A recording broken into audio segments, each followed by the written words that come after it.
আপনারা দেখেছিলেন যে গতকালই সেই ছবি আমরা দেখেছিলাম যে এসসি কমিশনের চেয়ারম্যান তিনি পৌঁছে গিয়েছিলেন অরুণ হালদার। খুব স্বাভাবিকভাবেই কেন এইভাবে একের পর এক অভিযোগ গ্রামবাসীদের জানার চেষ্টা করবেন তিনি, এটাই স্বাভাবিক বিষয়। কিন্তু প্রশ্ন এখানে যে শাসক দল তারা তো একেবারে চলে যাচ্ছে, তাদের অবাধ প্রবেশ, ভিডিও পোস্ট করা হচ্ছে যে তারা বাড়ি বাড়ি যাচ্ছে, অভিযোগ শুনছে, কিন্তু বিরোধীরা যেই মুহূর্তে যেতে যাচ্ছে সেই মুহূর্তেই তাদের বাধার সৃষ্টি পেতে হচ্ছে। বাধার সৃষ্টি কেন হচ্ছে এই প্রশ্নও তো ইতিমধ্যে উঠতে শুরু করেছে। কিন্তু আজ আমরা কথা বলবো, কারণ শীঘ্রই একদিকে যে যে তথ্যগুলো উঠে আসছে, প্রত্যেকটা তথ্য যেরকম আমরা আপনাদের সামনে তুলে ধরছি, সেরকম নিশ্চয়ই আপনারাও জানতে চান যে এসসি কমিশনের চেয়ারম্যান গেলেন, তিনি কথা বললেন এবং পশ্চিমবঙ্গে রাষ্ট্রপতি শাসনের দাবিও জানানো হচ্ছে। সন্দেশখালী কাণ্ডে কোথাও কি বাংলার মুখে কালি, কি ভাবছেন এসসি কমিশনের চেয়ারম্যান অরুণ হালদার? আপনাদের মনের প্রশ্নগুলো আজ জানবো তার কাছ থেকে, তার মুখ থেকেই। সরাসরি আমাদের সঙ্গে রয়েছেন এসসি কমিশনের চেয়ারম্যান অরুণ হালদার। অরুণ বাবু, আপনাকে অনেক অনেক স্বাগত জানাবো সিএনএ, এবং আপনার কাছ থেকে মানুষ আজ জানতে চায়, আমাদের সিএনএ এর দর্শকরা, বাংলার মানুষরা, কারণ যে রিপোর্ট পেশ হয়েছে সেই রিপোর্টের প্রেক্ষিতে তো দাবি করা হচ্ছে রাষ্ট্রপতি শাসনের। একে একে আসবো অবশ্যই প্রশ্নের, তবে শুরুতেই সন্দেশখালীর মা বোনেরা তারা যে অভিযোগগুলো করছে চোখে জল আসার মতো, আপনি গিয়ে তাদের সঙ্গে সরাসরি কথা বলেছেন, শুরুতেই একটু অভিজ্ঞতাটা জানতে চাইবো আপনার কাছ থেকে।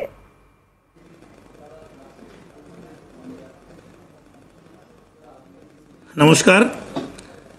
প্রথমে জানাই কমিশনকে বারবার বাধা সৃষ্টি করেছিলেন যাতে আমরা ওখানে না পৌঁছতে পারি, কারণ এদের মধ্যে একটা ধারণা ছিল কমিশন ওখানে পৌঁছলেই আসল সত্যিটা বেরিয়ে আসবে। আমরা বারবার আসল সত্যিটা জানার জন্যই ওখানে পৌঁছতে চেয়েছিলাম এবং প্রশাসনকে আশ্বস্ত করেছিলাম যেটা কোনো পলিটিক্যাল ব্যাপার নয়। কনস্টিটিউশনে যে মহামহিম রাষ্ট্রপতি আমাদের উপর যে দায়িত্ব দিয়েছেন সেই দায়িত্বটা পালন করার জন্য আমরা এখানে এসেছি। এখানে সরকারকে নিয়ে, সরকারের সহযোগিতা নিয়ে যে কথাগুলো সাধারণ মানুষেরা, যে কথাগুলো অন্যদের কাছে বলতে পারছেন না, কমিশনের কাছে তারা বলবেন এবং সেই কথাগুলো নিয়ে রিপোর্ট তৈরি করে আমরা আপনাদের কাছে দেব এবং আপনারা সেই অনুযায়ী কারবাই করে তাদেরকে ন্যায় দেবেন। এটাই ছিল আমাদের মেইন মোটিভ এবং তাদেরকে বলেছিলাম এবং মিডিয়াতেও তাই বলেছিলাম। কিন্তু বাস্তবে যখন কলকাতা এয়ারপোর্টে নামলাম কোনো গাড়ির ব্যবস্থা এরা করলেন না। আমরা নিজেদের ব্যবস্থাতেই সেখানে পৌঁছলাম এবং পৌঁছেও প্রথমে একটা দেখলাম লঞ্চের ব্যবস্থা করলেন। যখন ওরা বুঝতে পারেনি যে আমরা একদম ইন্টেরিয়রে পৌঁছে যেতে পারবো, সংবাদ মাধ্যমকে আমি আন্তরিক ধন্যবাদ দিতে চাই যে তাদের মাধ্যম দিয়েই আমরা খবর পেয়ে কিছু কিছু জায়গায় আজকে তাদের বাড়িতে গিয়ে কথা বলতে পারলাম এবং গিয়ে সত্যি শিহরিত হয়ে উঠলাম। যেসব বর্ণনা তাদেরকে শুনলাম, টিভিতে দেখেছি, শুনেছি, কিন্তু বাস্তবে যেরকম হতে পারে আমরা গিয়ে সেটা ভাবতেও পারিনি। যে একজন মহিলা চোখের জল ফেলতে ফেলতে যখন বলছেন আমাদেরকে এইভাবে তুলে নিয়ে গিয়ে তাদেরকে পার্টি অফিসে রাত 12টা 10টার সময় তাদেরকে উঠিয়ে নিয়ে যায় এবং সেখানে তাদের প্রতি টর্চার চলে এবং তাদেরকে ধমকি দেওয়া হয়, না গেলে তাদের স্বামী বা তাদের পরিবারের যারা আছে তাদেরকে মিথ্যা মামলায় ফাঁসিয়ে দেওয়া হবে, তাদের সম্পত্তি কেড়ে নেওয়া হবে, এই ধরনের ধমকির কাজ দিয়ে তাদের প্রতি এই যে পাশবিক অত্যাচার চালায়, যে বর্ণনাগুলো শুনে আমরা সত্যি অবাক হয়ে গেলাম, শিহরিত হয়ে উঠলাম। সেখান থেকে আরেকটি গ্রামে গেলাম, সেখানে গিয়ে বিভিন্ন কারণে বিভিন্ন সময় ভারতের বিভিন্ন প্রান্তে গেছেন, বিভিন্ন মানুষজনের সঙ্গে কথা বলেছেন, কোথাও গিয়ে আপনি যেমনটা বলছিলেন বাস্তবেও কি এটা সম্ভব? নানা ঘটনার সাক্ষী আপনাকে বহুবার থাকতে হয়েছে, এই ধরনের অভিজ্ঞতা কি কখনো হয়েছে নাকি প্রথমবার?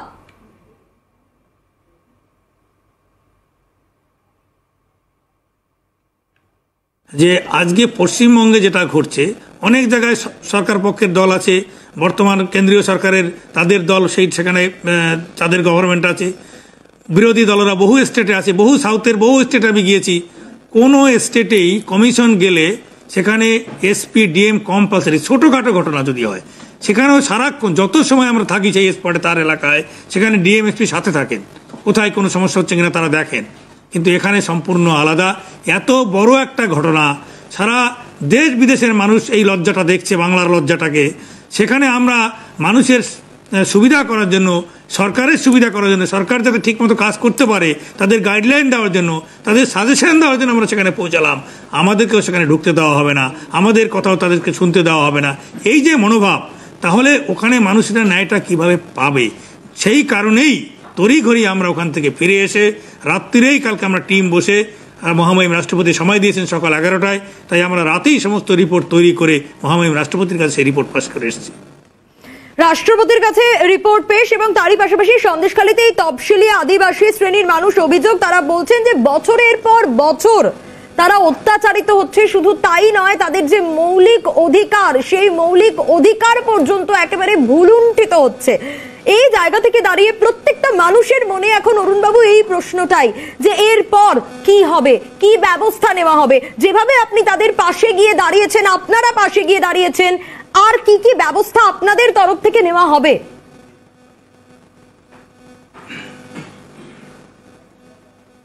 কমিশনের হাতে যে পাওয়ার আছে, এক তো আমরা নোটিশ পাঠিয়েছিলাম ডিজিপি চিফ সেক্রেটারিকে, তার একটা রিপোর্ট আমাদের কাছে এসছে, সেই রিপোর্ট আমরা দেখছি। এরপরে আমরা এদেরকে হেয়ারিংয়ের জন্য দিল্লিতে ডাকবো, ডিজিপি এবং চিফ সেক্রেটারিকে, সন্দেশখালী এই ঘটনা নিয়ে পুঙ্খানুপুঙ্খে তদন্ত রিপোর্ট তার কাছে চাইবো এবং তাদেরকে জিজ্ঞাসা করব। তার যদি রিপোর্ট ঠিকঠাক মতো দিতে আসে, কমিশনে যে হাজিরা দেয়, তাহলে আমাদের অবজারভেশন সেখানে যাবে। তারপরে যদি তারা না আসে, তাহলে তাদের বিরুদ্ধে আমরা সমনেসি করব। সমনেও যদি এখানে না আসে, তাহলে আমরা এদের এগেনস্টে গ্রেপ্তারি পরোয়ানা জারি করার পাওয়ার কনস্টিটিউশনে এই কমিশনকে দিয়েছে। অরুণবাবু, আরেকটা বিস্ফোরক অভিযোগের দিকে আমি একটু নজর রাখার চেষ্টা করতে চাই, আপনারও দৃষ্টি আকর্ষণ করতে চাই, যে এই যে মহিলারা, মা বোনেরা সন্দেশখালীর যে অভিযোগগুলো করছে, তাদের ওপর অত্যাচার হয়েছে, কোথাও গিয়ে আমাদের রাজ্যের শাসক দল এই বিষয়টাকে একেবারে উড়িয়ে দিচ্ছে। কোথাও গিয়ে তারা বলছে যে এর সত্যতা নিয়ে প্রশ্ন তুলছে তারা। আপনি তো গিয়েছেন, কথা বলেছেন তাদের সঙ্গে, এমনকি বেশ কিছু মহিলাকে বহিরাগত অবধি বলে দেওয়া হচ্ছে যে বহিরাগতদের এনে এরকম করা হচ্ছে। আপনি তো সরাসরি গিয়ে কথা বলেছেন তাদের সঙ্গে। কোথাও গিয়ে আপনার মনে হয়েছে যে এগুলো মিথ্যে, তাদের কথাগুলো সত্যি নয়, সত্যতা নিয়ে প্রশ্ন উঠতে পারে? এরা এগুলো দেখুন, এরা এখন এদের টিম এখন ড্যামেজ কন্ট্রোল করার চেষ্টা করছেন, কিন্তু ড্যামেজ কন্ট্রোল আর হবে না। কমিশন যখন ওখানে ঢুকে গেছে, কমিশনের অথেন্টিক রিপোর্ট মহামহিম রাষ্ট্রপতির কাছে আমরা পেশ করেছি এবং আমরা নিজের কানে শুনে এসেছি, বুঝেছি এবং আমাদের অবজারভেশন মহামহিম রাষ্ট্রপতির কাছে দিয়েছি। সেখানে পরিষ্কার বহু মানুষ, বহু মহিলারা তারা সামনে আসতে ভয় পাচ্ছেন এবং যে ধরনের অত্যাচার তাদের উপর হয়েছে সেটা বলতেও তারা দ্বিধাবোধ করছেন অনেকেই। কারণ আমি জানি একজন মহিলার সম্মান নিয়ে টানাটানি হচ্ছে, সেই কথা ওপেনলি বলাটা অত সহজ ব্যাপার নয়। আজকে সেই জায়গাটায় দাঁড়িয়ে আমাদের যে অবজারভেশন, ক্লিয়ার অবজারভেশন দিয়েছি যে আর্টিকেল 338-এ একটা সরকারের সেই রাজ্যের এই ধরনের শোষিত, পীড়িত, বঞ্চিত সমাজের মানুষদের তাদের সেফগার্ড করার কথা বলা আছে। যদি তাদের যান মান সম্পত্তি না বাঁচাতে পারে, তাহলে সেই রাজ্যে আরামসে রাষ্ট্রপতি শাসন জারি করা যায়, এটা আইনে আছে।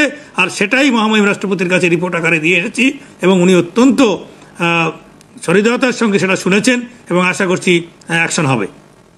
অরুণবাবু, আরো একটা বিষয় একটু জানতে চাইবো। একটা বিধানসভা এলাকা, সেই বিধানসভা এলাকাটা জুড়ে দিনের পর দিন এইভাবে পুরুষ নারী নির্বিশেষে অত্যাচার, যে যে অভিযোগগুলো উঠে এসছে, এক কথায় গায়ে কাঁটা দেওয়ার মতো।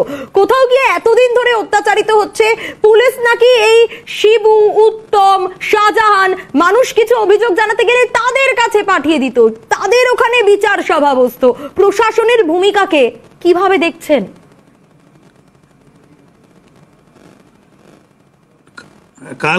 কালকেও এই ধরনের ঘটনা আমাদের সামনেই ওরা বলেছেন। আমরা জিজ্ঞেস করছিলাম আপনারা থানায় গেলেন না?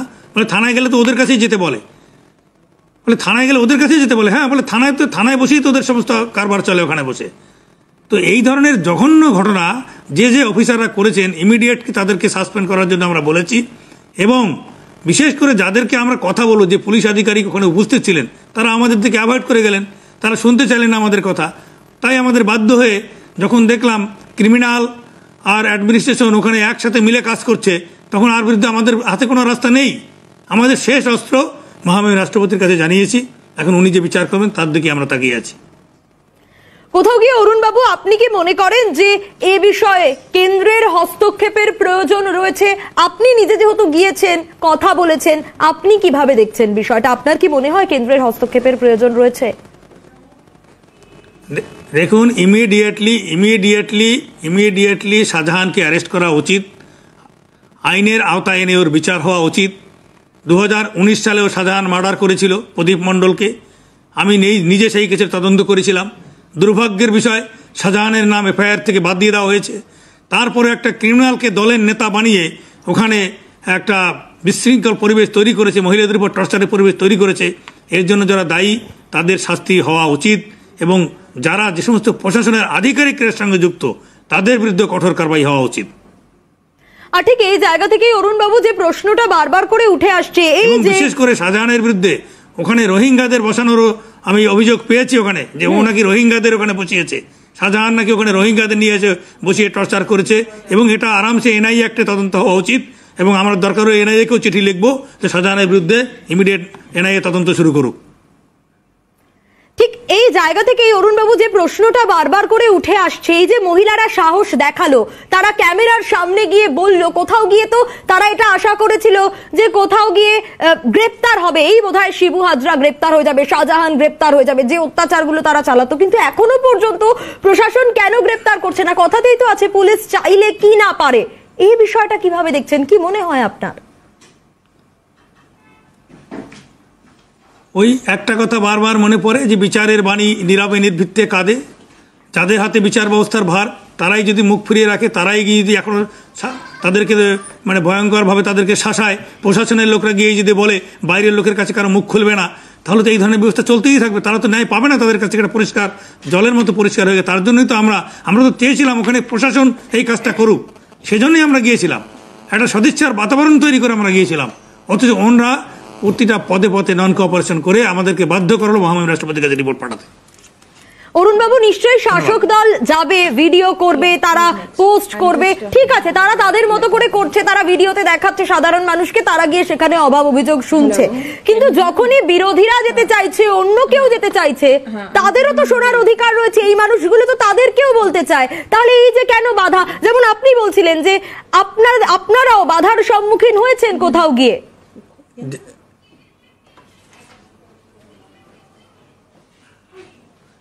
আমি ওটাই তো বলছি, আমাদেরকে আইনিভাবে আমাদের বাধা দেওয়ার কোনো রাইট নেই, সেটা আমি এয়ারপোর্টে নেমেই বলেছিলাম।